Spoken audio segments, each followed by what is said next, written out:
Assalamualaikum warahmatullahi wabarakatuh. Perkenalkan, saya Siti Safa Zahrotus Syifa dari Prodi PGMI semester 2. Di sini saya akan menjelaskan materi tentang etika berbudaya dalam berpakaian menurut Islam. Etika berpakaian dalam Islam adalah tata cara berpakaian yang sesuai dengan ajaran Islam, norma kesopanan, dan budaya yang baik dalam bermasyarakat. Karena berpakaian tidak hanya sekedar untuk menutupi tubuh, tetapi juga sebagai bentuk menjaga kesopanan dan martabat, kehormatan, dan identitas seorang sebagai seorang muslim. Dasar hukum berpakaian terdapat dalam Quran Surat Al-A'raf ayat 26 yang berbunyi, A'udzubillahi minasyaitonirrajim, Bismillahirrahmanirrahim. Ya bani Adam qad anzalna 'alaikum libasan yuwari sawatikum warisya. Yang artinya, wahai anak cucu Adam, sesungguhnya kami telah menyediakan pakaian untuk menutupi auratmu dan untuk perhiasan bagimu.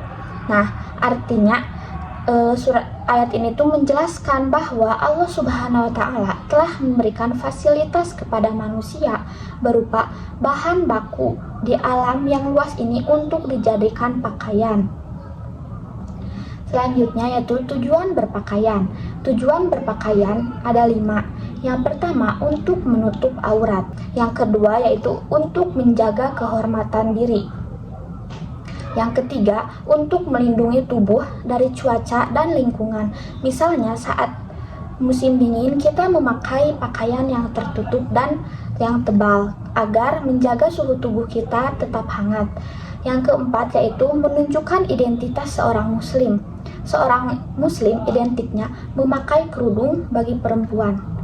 Jadi dapat dibedakan sebagian besarnya dapat dibedakan kalau seorang perempuan yang memakai kerudung adalah seorang muslim. Yang terakhir yaitu mencerminkan akhlak dan kesopanan, karena apa yang kita pakai itu mencerminkan diri kita.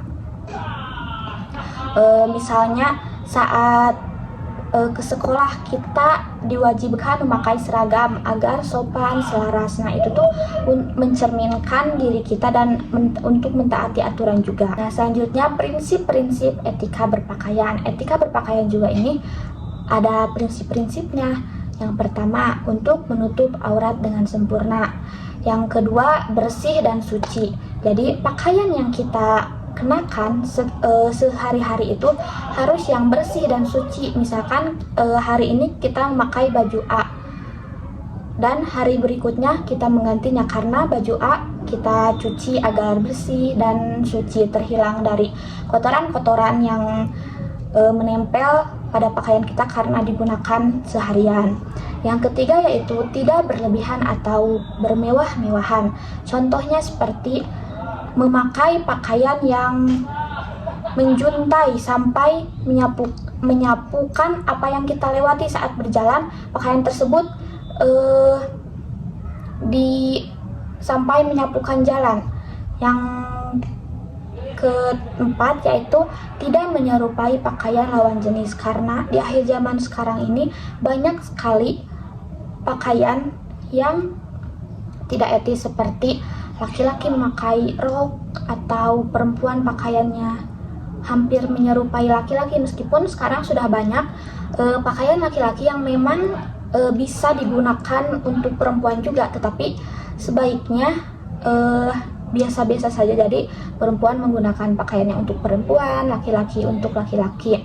Selanjutnya yaitu tidak digunakan untuk pamer atau mencari pujian. Maksudnya yaitu kita memakai pakaian ini tuh karena bermerek, jadi ingin dipuji oleh orang lain. Nah, jangan seperti itu ya. Dan yang terakhir, nyaman dan pantas sesuai situasi. Jadi kita harus memakai pakaian itu yang penting nyaman dan pantas sesuai situasi. Misalkan sehari-hari saat kuliah atau bersekolah kita memakai rok atau celana untuk menjalani aktivitas tersebut. Tetapi saat berolahraga, kita harus menyesuaikan. Masa berolahraga dengan gamis kan akan menyusahkan kita saat bergerak seperti itu. Ada pula batasan aurat dalam Islam. Nah, dalam Islam itu juga ada batasan-batasan aurat untuk laki-laki maupun perempuan. Seperti laki-laki, auratnya itu antara pusar hingga lutut. Jadi laki-laki kalau memakai kolor yang di atas lutut itu termasuk aurat, karena batasannya juga sudah jelas, laki-laki itu auratnya dari pusar hingga lutut. Nah, kalau untuk perempuan, aurat perempuan adalah seluruh tubuh kecuali wajah dan telapak tangan. Itu pun menurut mayoritas ulama. Jadi perempuan itu auratnya hampir seluruh tubuh kecuali muka atau wajah dan telapak tangan. Jadi ya, perempuan itu diwajibkan atau diharuskan untuk berhijab untuk menutupi auratnya. Jadi, karena menutup aurat itu merupakan kewajiban bagi setiap umat muslim laki-laki dan muslim perempuan yang telah baligh. Baligh maksudnya yaitu yang sudah berakal. Kalau masih bayi ya masih ditoleransi karena belum baligh. Ada pula etika berpakaian. Nah, etika berpakaian bagi seorang muslim. Yang pertama, berpakaian sopan dan rapi. Kedua, memilih pakaian yang tidak transparan. Ketiga, memakai pakaian yang tidak terlalu ketat. Keempat, menyesuaikan pakaian dengan tempat dan kegiatan. Dan kelima, menjaga kebersihan pakaian. Jadi, maksudnya bukan berarti kita muslim jadi pakaiannya tidak rapi atau tidak sopan. Kita juga bisa menyesuaikan ya. Dan banyak juga di era sekarang itu pakaiannya memang panjang atau gimana tapi transparan dan di dalamnya tidak dilapisi lagi. Nah, sebaiknya jangan memilih yang seperti itu. Dan ada pula etika berpakaian di lingkungan sekolah atau kampus. Nah, pasti di sekolah atau kampus itu sudah ada peraturannya masing-masing dalam berpakaian. Nah, jadi ada pula, namun di sini ada poin-poin etika berpakaiannya untuk di lingkungan tersebut. Yang pertama yaitu mematuhi aturan berpakaian yang berlaku. Nah, seperti tadi juga sudah diterangkan bahwa setiap sekolah atau kampus itu memiliki aturan yang berbeda-beda. Misalkan di FVIK tidak boleh memakai jeans, tetapi di Vekon dibolehkan memakai jeans. Nah, itu sebuah peraturan yang berbeda-beda. Yang kedua, mengenakan pakaian yang rapi dan bersih ya. Jadi sebaiknya sebelum menggunakan pakaian, alangkah baiknya kita menyetrikanya terlebih dahulu dan pakaian tersebut sudah bersih, dicuci dan wangi. Yang ketiga yaitu memakai pakaian yang tidak mengganggu proses belajar. Misalkan pakaian yang mengganggu proses belajar itu pakaian yang banyak manik-maniknya atau banyak hiasannya, sehingga kalau kita bergerak sedikit saja pakaian tersebut akan berbunyi atau menarik perhatian orang lain gitu. Yang keempat yaitu menunjukkan sikap hormat kepada teman melalui penampilan yang sopan. Dan selanjutnya itu etika berpakaian di era modern ini. Nah, Islam itu tidak melarang umatnya untuk mengikuti perkembangan mode, tetapi harus juga diperhatikan beberapa hal. Yang pertama, tetap menutup aurat. Yang kedua, tidak bertentangan dengan syariat. Yang ketiga, tidak menimbulkan kesombongan.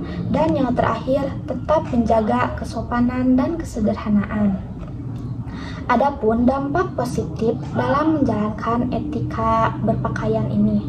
Nah, yang pertama, menjaga kehormatan diri. Nah, dengan berpakaian yang rapi, sopan, dan menutup aurat itu dapat menjaga kehormatan diri kita. Yang kedua, mendapatkan rasa aman dan nyaman. Misalkan karena di lingkungan ini biasanya berpakaian seperti ini, kita jadi nyaman memakai pakaian tersebut. Kalau kita berpakaian yang melenceng dari lingkungan kita, pasti kita akan diperhatikan dan membuat kita tidak nyaman. Yang ketiga yaitu menumbuhkan rasa percaya diri, karena berpakaian yang rapi dan sopan akan membuat kepercayaan diri kita itu meningkat. Dan yang selanjutnya mencerminkan identitas muslim, seperti perempuan memakai hijab seperti itu. Dan yang terakhir mendapatkan penghormatan dari orang lain. Nah, ada pula tantangan dalam etika berpakaian. Yang pertama, pengaruh tren fashion yang kurang sesuai dengan syariat, karena bergantinya zaman itu berganti juga tren yang kebanyakan itu tidak sesuai dengan syariat atau peraturan yang ada dalam Islam. Yang kedua yaitu keinginan mengikuti gaya tanpa mempertimbangkan nilai agama. Jadi karena kita melihat di internet fashion ini sedang ramai, kita ingin mengikutinya tanpa mempertimbangkan apakah dalam agama Islam itu ini diperbolehkan apa tidak. Dan yang ketiga yaitu karena pengaruh media sosial, ya, karena media sosial itu sudah menjadi teman kita, ya, jadi sangat berpengaruh juga. Dan yang terakhir yaitu kurangnya pemahaman tentang aurat dan adab berpakaian. Nah, jadi kesimpulannya, etika berpakaian dalam Islam bukan hanya soal penampilan, tetapi juga bagian dari ibadah akhlak. Pakaian harus menutup aurat, bersih, sopan, dan tidak berlebihan, karena sesungguhnya Muslim perlu menyeimbangkan antara mengikuti perkembangan zaman dan tetap berpegang teguh kepada nilai-nilai Islam. Mungkin sekian presentasi dari saya. Mohon maaf bila banyak kekurangan dan kesalahan. Wallahu muwaffiq ila aqwamit thoriq. Wassalamualaikum warahmatullahi wabarakatuh.